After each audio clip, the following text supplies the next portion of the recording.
Kantara chapter 1ಗೂ ಅಂದರೆ ನಿಮಗಿರೋ ನಂಟು I think ಕಾಂತಾರದಲ್ಲಿ ನೀವು ಅಷ್ಟು ಇನ್ವಾಲ್ವ್ ಆಗಿರಲಿಲ್ವಾ ಅಥವಾ ಇದು ಅಂತ ಸಡನ್ನಾಗಿ ಬಂದಾಗ ಯು ಹ್ಯಾಂಡಲ್ಡ್ ಫುಲ್ ಫ್ಲೆಜ್ ಪ್ರೊಡಕ್ಷನ್ನ ಏನು so how has the journey changed?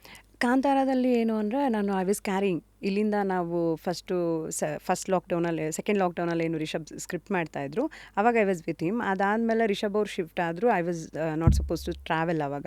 But ಇಲ್ಲೇ ಇದ್ದು ನಾನು ಸೋರ್ಸಿಂಗ್ ಎಲ್ಲ ಫಿನಿಷ್ ಮಾಡಿ ನಾನು ಆಫ್ಟರ್ 3 months ಆದಮೇಲೆ ಕುಂದಾಪುರಕ್ಕೆ ಶಿಫ್ಟ್ ಆದ್ವಿ. ಅಲ್ಲಿನ ಇದ್ದು ನಾನು ಅಂದರೆ ಶೂಟಿಂಗ್ ಹೋಗ್ಲಿಕ್ಕೆ ಆಗ್ತಿರ್ಲಿಲ್ಲ ಬಿಕಾಸ್ ನಮ್ಮದು ಲೊಕೇಶನ್ಸ್ಗಳು ನೀವು ನೋಡಿದಿರಲ್ಲ ಲಾಸ್ಟ್ ಟೈಮ್ ಕೂಡ ತುಂಬ ಆ ಥರ ಟ್ರಾವೆಲ್ ಮಾಡೋದಕ್ಕೆ ಈಸಿ ಇರೋ ಥರದ್ದೆಲ್ಲ ಇರಲಿಲ್ಲ.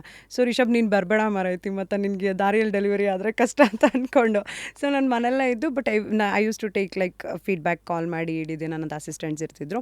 ಹಾಗೆ ಮಾಡಿ ಮಾಡಿದೆ ಕಾಂತಾರನ.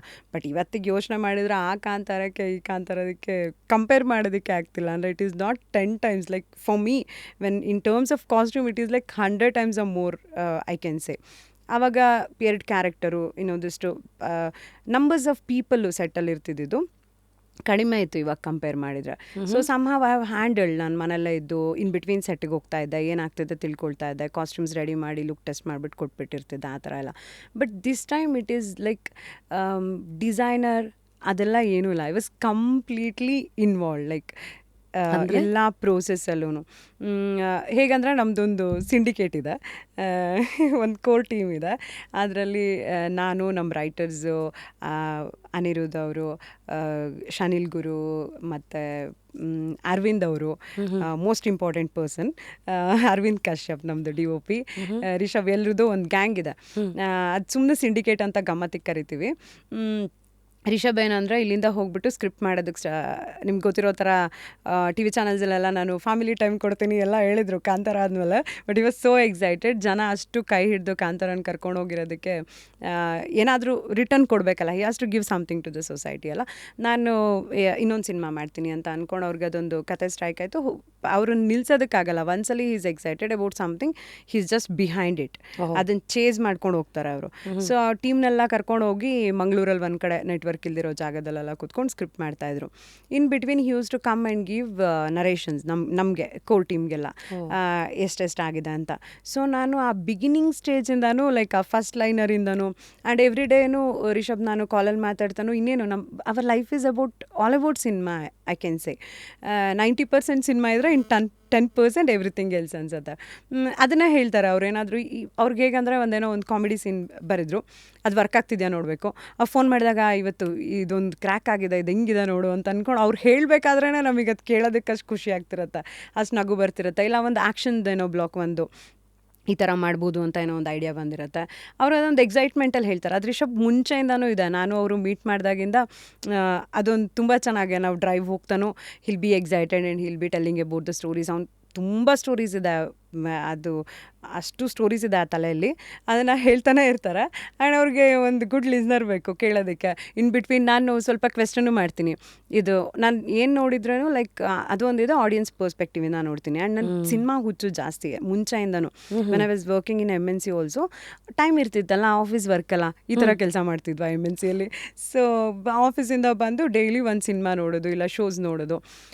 ನಾನು ರಿಷಬ್ ಸಿನಿಮಾ ಆಗಿರಲಿ, ನಮ್ಮ ಸಿನಿಮಾ ಆಗಿರಲಿ, ನಾನು ಯಾವತ್ತೂ ಆಡಿಯನ್ಸ್ ಪರ್ಸ್ಪೆಕ್ಟಿವಿಂದಾನೇ ನೋಡ್ತೀನಿ. ಇಲ್ಲ ರಿಷಬ್ ಹೇಳ್ತಿದ್ದಾರೆ ಅಂದರೆ ಇದು ಈ ಪಾಯಿಂಟ್ ಹೀಗೆ ಇರುತ್ತೆ ಅನ್ನೋ ಥರ ಅನ್ಸಲ್ಲ. ನನಗೇನು ಬರುತ್ತೆ ನಾನು ತುಂಬ ಆನೆಸ್ಟಾಗಿ ಅದು ಕೇಳ್ತೀನಿ. ಇದು ಹೀಗಾಗತ್ತೆ, ಇದು ಹೇಗೆ ಕನ್ವಿನ್ಸ್ ಆಗುತ್ತೆ, ಆ ಥರದ್ದೆಲ್ಲ ಕ್ವೆಶನ್ಸ್ ರೈಸ್ ಮಾಡ್ತೀನಿ. So he's also happy. ಆ ಥರದ್ದು ಒಂದು ರ್ಯಾಪೋ ಇದೆ ನಮ್ಮಿಬ್ಬರ ಮಧ್ಯೆ. Toughest critic. ಹಾಂ, ಹಿ ಸೇಸ್ ದ್ಯಾಟ್. ಅದನ್ನು ಮ್ಯೂಸಿಕ್ ಆಗಲಿ, ಸಾಂಗ್ ಏನಾದರೂ ನನಗೆ. ಆ್ಯಂಡ್ ಆ್ಯಸ್ ಅ ಪರ್ಸನ್ನ ನಾನು ಸ್ವಲ್ಪ ಹಂಗಿದ್ದೀನಿ. ನನಗೆ ಏನು ಅನ್ಸುತ್ತೆ ಅದು ಹೇಳ್ಬಿಡ್ತೀನಿ. ಅದನ್ನು ಫಿಲ್ಟರ್ ಮಾಡಿ ಅಷ್ಟು ಗೊತ್ತಾಗಲ್ಲ. ಅದು ಆನೆಸ್ಟ್ ಒಪಿನಿಯನ್ ಏನು ಅನ್ಸುತ್ತೆ ಅದು ಹೇಳ್ಬಿಡ್ತೀನಿ. Even for my friends. ಅದಕ್ಕೆ ನನಗೆ ಗೊತ್ತಿರೋರು ಒಂದಿಷ್ಟು ಜನ ಏನಾದ್ರು ಸ್ಕ್ರಿಪ್ಟ್ ರೆಡಿ ಆದರೆ ನೀವು ನರೇಷನ್ ತೊಗೊಳ್ತೀರಾ ಅಂತ ಅಂದ್ಕೊಂಡು ನಂಗೆ ಸಮ್ಟೈಮ್ ಅನ್ಸುತ್ತೆ ಐ ಲೈಕ್ ಬೀಂಗ್ ಸ್ವಲ್ಪ ಹಾರ್ಶ್ ಅನ್ಸುತ್ತೆ. ಆ್ಯಂಡ್ ನನಗೆ ಏನು ದೊಡ್ಡ ನಾಲೆಡ್ಜ್ ಇದೆ ಅಂತ ಅಂದ್ಕೊಂಡು ನಾನು ಹೇಳಬೇಕಂತನೂ ಇಲ್ಲ ನನಗೆ ಅನ್ಸುತ್ತೆ ಸಮ್ಟೈಮ್. ಬಟ್ ಏನಂದರೆ ಆ್ಯಸ್ ಆ್ಯನ್ ಆಡಿಯನ್ಸ್ ನಾನು ಒಂದು ಸಿನಿಮಾ ನೋಡಬೇಕಾದ್ರೆ ಈ ಸಾಂಗ್ ಹೀಗಿದ್ರೆ ಚೆನ್ನಾಗಿರುತ್ತಲ್ಲ, ಕೆಮಿಸ್ಟ್ರಿ ಹೀಗೆ ವರ್ಕ್ ಆದರೆ ಚೆನ್ನಾಗಿರ್ತಿತ್ತೇನೋ, ಇಲ್ಲ ಈ ಡೈಲಾಗ್ ಈ ಥರದ್ದು ಒಂದು ಇರುತ್ತಲ್ಲ, ಒಂದು ಸಿನಿಮಾ ನೋಡಿದಾಗ ನಿಮ್ಗೆ ಅನ್ಸತ್ತಲ್ಲ, ಅದನ್ನು ನನಗೆ ಕೇಳಬೇಕಾದ್ರೆ ಅನ್ಸಿದ್ರೆ ನಾನು ಅದು ಹೇಳ್ಬಿಡ್ತೀನಿ. ಅದ್ರ ಮಧ್ಯದಲ್ಲಿ ಸಮ್ಟೈಮ್ ಈಗ ನಮ್ದು ಕೋರ್ ಟೀಮಲ್ಲಿ ನಾವು ಒಬ್ಬರೇ ಇದ್ದಿದ್ದಕ್ಕಿಂತ ಈ ನರೇಶನ್ ರಿಷಬ್ ಬಂದಾಗ ಒಂದು ಡಿಸ್ಕಷನ್ ಆಗ್ತಿರತ್ತಲ್ಲ, ಆವಾಗ ನಾನು ಅರವಿಂದ್ ಇಬ್ಬರು ಹೀಗೆ ನೀವು ಕೂತಿರೋ ಥರ ಒಂದು ಬುಕ್ ಮತ್ತು ಪೆನ್ ಇಟ್ಕೊಂಡು ಕೂತ್ಕೊಂಡಿರ್ತೇವೆ. ಸೊ ರಿಷಬ್ ಬರೀರಿ ನನಗೆ ಗೊತ್ತು ನಿಮ್ಮಿಬ್ರದ್ದು ಎಷ್ಟು ಪಾಯಿಂಟ್ಸ್ ಇರುತ್ತೆ ಅಂತ ಅಂದ್ಕೊಂಡು ಅಂತ ಆ ಥರ ಬರ್ಕೊಂಡಿರ್ತೀವಿ ಪಾಯಿಂಟರ್ಸ್ ಹಾಕ್ಕೊಂಡು. ಎಲ್ಲ ನರೇಶನ್ ಮುಗಿದ್ಮೇಲೆ ನೀವು ಹೇಳ್ರಪ್ಪ ಅಂತ ನಮ್ಮಿಂದನೇ ಸ್ಟಾರ್ಟ್ ಮಾಡ್ತಾರೆ, ಗೊತ್ತಿರತ್ತೆ ಅವ್ರಿಗೆ ಹೇಳ್ತೀವಿ ಅಂತ. ಸೊ ಹೇಳ್ತೀವಿ ಅಲ್ಲಿಂದ. But what is good about Rishab ಅಂದರೆ ಎಲ್ಲ ಸ್ಟೇಜಲ್ಲೂ ಅವರು ಒಪಿನಿಯನ್ಗಳನ್ನ ಕನ್ಸಿಡರ್ ಮಾಡ್ತಾರೆ. ಸರಿ. ಅಂದರೆ ಲೈಕ್ ಅವ್ರಿಗೆ ಹೇಗಂದ್ರೆ, ಈಗ ನಾನು 4 ಜನಕ್ಕೆ ಕತೆ ಹೇಳ್ತಿದ್ದೀನಿ, 4 ಜನಕ್ಕೆ ನಾನು ಕನ್ವಿನ್ಸ್ ಮಾಡೋದಕ್ಕಾಗಿಲ್ಲ ಅಂದರೆ ಬಿಗ್ ಕ್ರೌಡ್ಗೆ ಹೇಗೆ ಆ ಥರದ್ದು ಬಂದಿದೆ ಅವ್ರಿಗೆ. ಸೊ ಅದರಿಂದ ಅವ್ರು ಆ ಸಜೆಷನ್ಸ್ಗಳನ್ನ ತೊಗೊಳ್ತಾರೆ, ಅಂದರೆ ಅವ್ರಿಗೆ ಸರಿ ಅನ್ಸಿದ್ರೆ ಮಾತ್ರ ತೊಗೊಳ್ತಾರೆ, ಅದ್ರ ಮೇಲೆ ಚೇಂಜಸ್ ಮಾಡೋದು ಈ ಥರದ್ದು.